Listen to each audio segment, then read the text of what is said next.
Magandang araw mga kapitbahay. Ngayong araw ating pag-usapan ang advantage of van life. Opo, ang van life ay maraming disadvantage, meron ding mga advantage. Pero sa araw na ito, ang ating pag-usapan ang advantage, yung mga benefits ng ating pong pagtira dito sa loob ng van. Ang mga advantage na ito ay na-discover ko lang nung ako ay tumira na for 3 years dito po sa van na ito. Atin na pong pag-usapan ang the best of van life. Ang pinakauna po na pinakamabigyan na rason bakit dumarami po ang bilang ng mga van lifers sa buong mundo, lalo na sa western countries at maging dito sa Pilipinas, ang pinakamabigat na rason ay yung freedom. Opo, freedom. Dito sa van ay may freedom ka na tumira saan mo gusto. Ang isang pakinabang po ng van life sa atin ay yung malaya tayo mula sa mga house rental, hotel rental pag tayo po ay nagbabiyahe. So one thing na nagustuhan ko, hindi na ako kailangan magbayad ng renta sa bahay mula noong kami ay nag-transfer na dito sa van, full-time living na kami. So isa pang bagay na nagustuhan ko sa pagtira ng van, malaya na tayo o hindi na tayo kailangan magbayad ng kuryente, hindi na tayo kailangan magbayad ng tubig pag nag full time tayo tumira dito sa van. So isa pang nagustuhan ko sa pagtira sa van ay pwede kang matulog kahit saan mo gusto matulog, anytime na gusto mo matulog. So walang problema ang pagtulog kasi dala mo rin yung bahay mo. So yan po ang pinakamaganda na mayroon kang matulugan sa panahon na kailangan mong matulog at kung saan mo gusto matulog. Ang pinakamainam po sa van life, lalo na pag nagbabiyahe ka, ay makakaluto ka ng iyong pagkain kahit saan at kahit kailan mo gustong magluto. So whereas pag wala kang hindi ka nakatira sa van, ay siyempre kakain ka sa labas. So madalas sa fast food ang iyong bagsak. Pero pag dala mo ang iyong bahay, dala mo ang iyong lutuan, so wala pong problema ang pagluluto kung mayroong lutuan ang iyong van. Pag ikaw ay nagpo full time sa van, sigurado mayroon kang lutuan. Ang isang bagay na nagustuhan ko sa van life, sa panahon ng pagkain, pwede kang kumain ng iyong agahan, tanghalian, hapunan doon sa mga paborito mong lugar. Para sa amin, ang isang paborito naming lugar yung tabing dagat, tabing ilog, o kaya sa mga lugar na kagaya nito. Malawak, malayo ang iyong tingin, free ka kumain sa labas. So halos araw-araw kami kumakain sa labas lang ng van. So maganda po yun, ang bagay na yun. Ang pinaka nagustuhan ko talaga sa van ay makakapili ka ng iyong kapitbahay. Big deal ito sa amin kasi last time na nag-rent kami ng bahay, ang aming kapitbahay mababait pero mahilig sa video okay. Tuwing may okasyon, lalo ng pag-birthday, nag-aarkila sila ng tokens. Ang pag-arkila ng tokens, 24 hours. So 24 hours silang mag-aawitan. Kung halos araw-araw mayroong birthday dun sa amin. Minsan 3 hanggang 4 na mga tokens ang inarkila nila. Sabay-sabay. Paano ka makatulog niyan? Pero kung dito ka nakatira sa van, walang problema kung maingay ang iyong kapitbahay kasi pwede ka namang lumipat doon sa medyo matahimik na lugar. So maganda yan. Sa van life, you can choose your neighbor. Yan.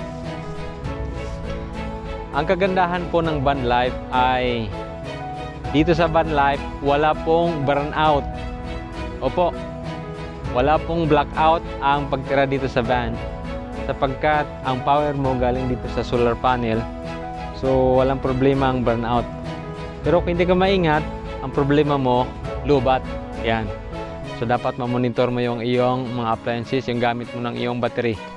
At isa pang advantage na aking pong natutunan dito sa van life ay mas na-appreciate ko ang nature. So kagaya nito sa lugar na ito, nakikita ko ang aking kapaligiran, malayo ang aking tingin. May mga ibon at narinig ko ngayon kasi padilim na, narinig ko ngayon ang mga crickets, ang mga kulisap. Payapa ang iyong pag-iisip pag nakatira ka sa van life sapagkat pwede kang tumira sa lugar na payapa katulad nito. Dito sa van ay matreasure mo ang halaga ng tubig, matreasure mo ang halaga ng kuryente. So every drops of water talagang count na count mo, sapagkat limited lang ang iyong supply, pero matreasure mo kung gaano kahalaga ang tubig sa iyong buhay. At yung paggamit mo ng kuryente dito sa sasakyan ay talagang pinapahalagan mo ng gusto. Whereas pag doon ka tumira ay masagana po ang supply ng tubig at kuryente marahil doon sa inyong mga bahay.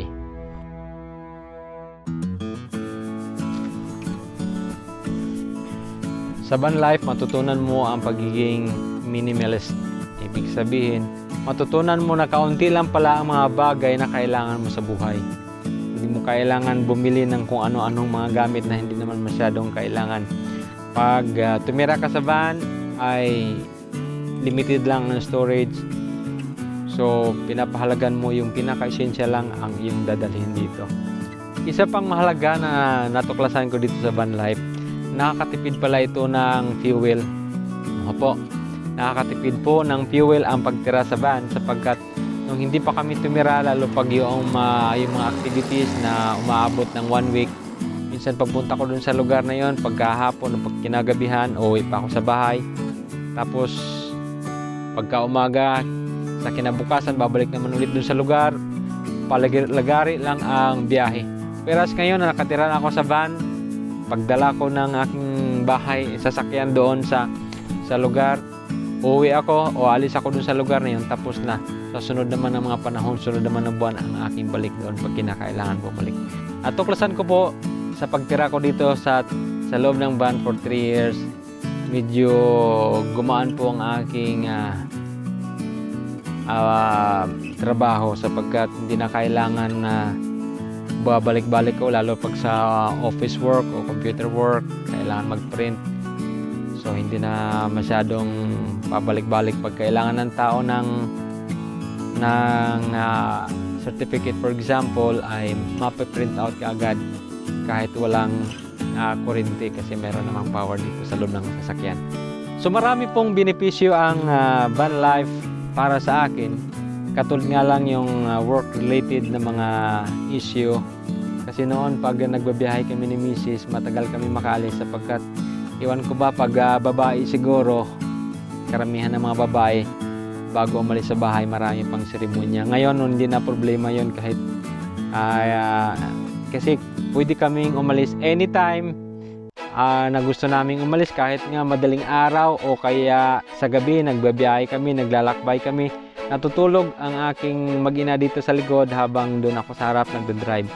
So pagising nila, umaga na, o kaya pagising nila, nandun na kami sa lugar.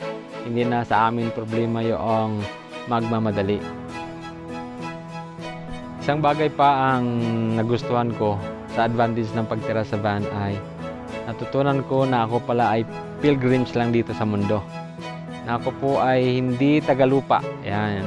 Design ng gusto ng Panginoon, ako ay tumira dun sa langit. So, napakaganda na ma-remind ako na hindi ko kailangan magpagawa ng magandang bahay. Nagtatravel lang tayo dito sa mundo. Dumadaan lang tayo dito. No need na ma-accumulate tayo ng maraming mga bagay na hindi naman masyadong kailangan natin. So, tayo ay nakafocus ngayon sa mga bagay na talagang essentials, kinakailangan sa ating buhay. So, sana sabi ko na, tayo po ay manlalakbay lamang dito sa mundo. Hindi magtatagal, babalik na ang Panginoon sa makalawa at tayo kukunin, dadalhin tayo sa langit. Yun ang kanyang pangako na nasulat sa banal na kasulatan. Ang sabi niya, huwag mo lumihanan ang iyong puso. Magsisampalataya kayo sa Diyos, magsisampalataya naman kayo sa akin. Sa bahay ng aking Ama ay maraming tahanan. Kung di gayon ay sinabi ko sana sa inyo, sapagkat ako'y paroroon upang ipaghanda ko kayo ng dakong kalalagyan.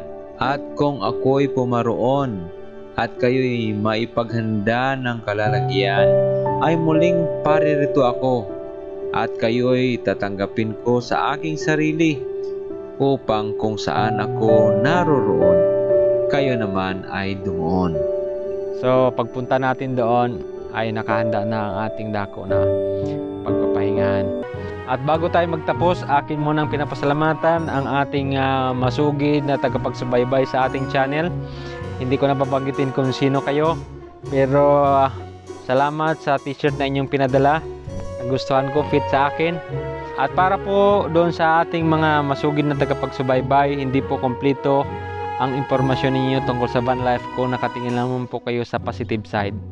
Opo, marami pong negative side ang pagtira din sa van life, hindi lamang po positive. So, abangan nyo po ang sunod nating mga video na darating, lalo na yung tungkol po sa downside ng van life. At kung hindi pa po kayo nakapag-subscribe, mag-subscribe po kayo sa ating channel.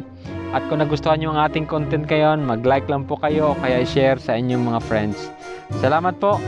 Pakipanood po ang ating video na ito. Salamat. Paalam.